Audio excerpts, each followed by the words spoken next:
他们急不是因为人权，是因为他们的钱袋子要碎了。他们圈养的那些狗腿子以后再也吃不到反华的狗粮。这就好比强盗拿着刀架在你脖子上，逼你把家产给交出来。你反手买了个防盗门，强盗跳起来骂你，你为什么不敞开大门让我进去呢？你装防盗门是侵犯我的抢劫权。同志们，本期视频得聊场荒诞剧。咱们见过无赖，没见过这么敬业的无赖。你看这厮，明明自己心怀鬼胎，看见别人家装个防盗门，竟然比房主还他妈激动。中国在自己家门口正式落地了一部民族团结进步促进法。各位就是咱们在自家客厅拉了一条警戒线，提醒一声各位这是私宅，非请勿入。这本来是主权国家查缺补漏的正常立法，结果呢，远在南半球的澳大利亚堪培拉那帮政客居然连夜开会，国家电视台 ABC 更是洋洋洒洒几千字大作文，指着咱们鼻子喊长臂管辖，你们这是破坏国际规则。听到这儿，我差点把咖啡给喷了出来。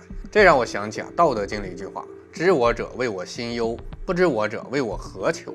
这帮人哪是心忧，他们那是心虚，他们这哪是在谈法律，分明是在给自己的贼胆写悼词儿。今天大招就带着大家扒一扒袋鼠国的底裤到底是怎么被自己扯掉的。咱们把这出戏摊开了揉碎了看，看看这群所谓的昂萨高材生到底在慌个什么鬼。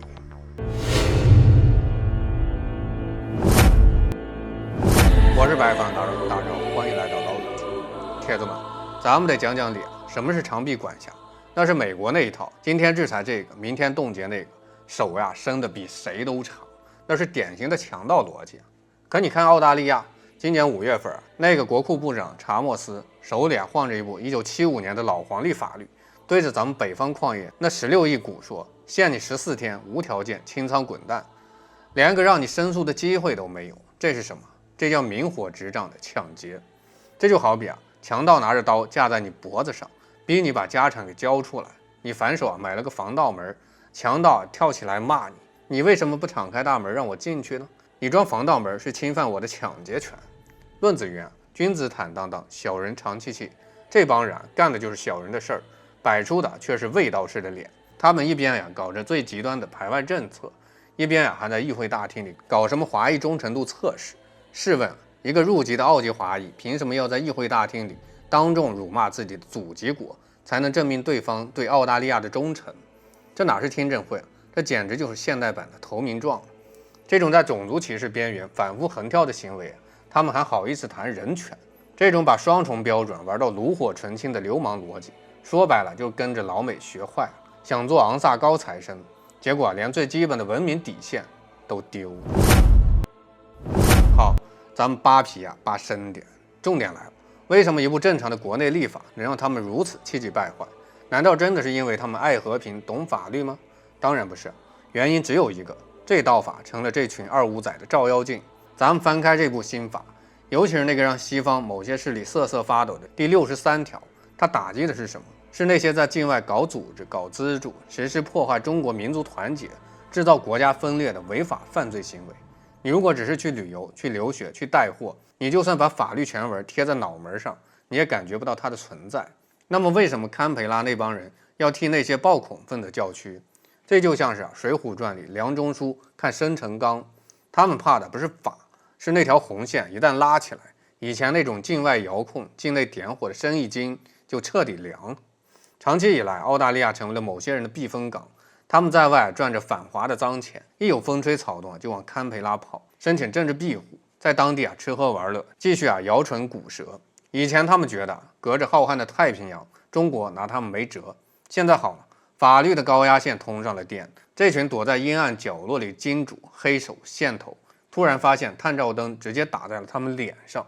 他们急不是因为人权，是因为他们的钱袋子要碎了。他们圈养的那些狗腿子以后再也吃不到反华的狗粮。大家别被他们那套人权话术给骗了。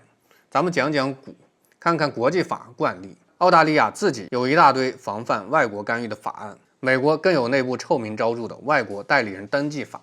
只要你拿了外国的钱在美国做游说，不登记，立马关进监狱。他们的长臂都伸到外太空去了。凭什么他们可以立，轮到中国为了国家统一立个法，就变成了破坏规则。这就好比《西游记》里的妖怪，他们可以吃人，但你孙悟空不能拿金箍棒，一旦你拿出金箍棒，他们就喊欺负妖怪了。其实这一切的荒诞，本质上是澳大利亚在战略上自我阉割。为了配合老美的战略，他们甚至不惜自损经济，哪怕把自己的矿业搞垮，哪怕把自己的移民口碑搞臭，也要向主权纳贡。这种跪着挣钱的姿态，看着都让人心酸呀，又让人想笑。一个国家如果连独立的脊梁都没有，整天靠着出卖原则，向盟主缴纳反华投名状来维持政权，那这个国家的未来注定是如履薄冰。他们现在越是跳脚，越证明咱们这一发子弹精准地打在了他们的要害上。面对这种局面，咱们该怎么看？大招呀，给各位几个招。第一，别被带节奏，他们的反应越剧烈，说明咱们的法越有效。这就好比打拳，你一拳打在痛处，对方一定会跳脚，这叫应激反应。咱们要做的就是气定神闲，让他们演，让他们跳。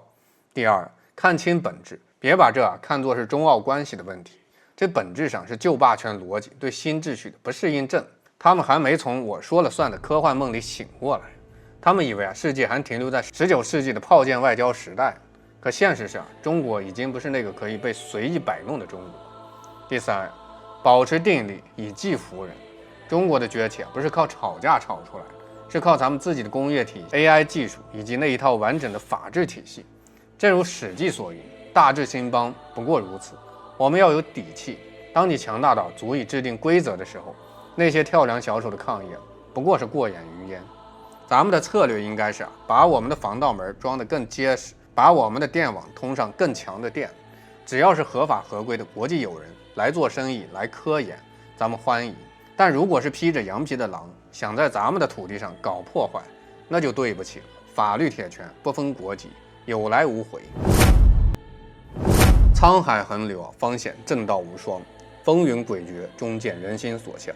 这场由澳大利亚自导自演的双标闹剧从来不是一场简单的外交摩擦，而是旧霸权苟延残喘的最后嘶吼，是落后丛林规则的垂死挣扎，是附庸政客无底线的政治投诚。他们可以明火执仗，掠夺外资，肆意挥舞制裁大邦，将霸权包装成国际规则；他们可以纵容种族歧视，包庇分裂势力，将龌龊粉饰成自由人权；他们可以追随美国跪行求生，自废风骨，将双标玩成治国常态。但他们永远无法接受中国有权守家门，主权有权画红线，正义终能破虚妄。周易有言：天行健，君子以自强不息。中国的法治建设不是为制衡他国，只为安护万民。中国的家国防线不为挑衅世界，只为守正固本。我们装的从不是所谓的壁垒，是守护山河无恙的屏障。我们立的从不是所谓的强权，是抵御魑魅魍魉的雷霆。我是百方达人大壮，点赞关注，下期再见。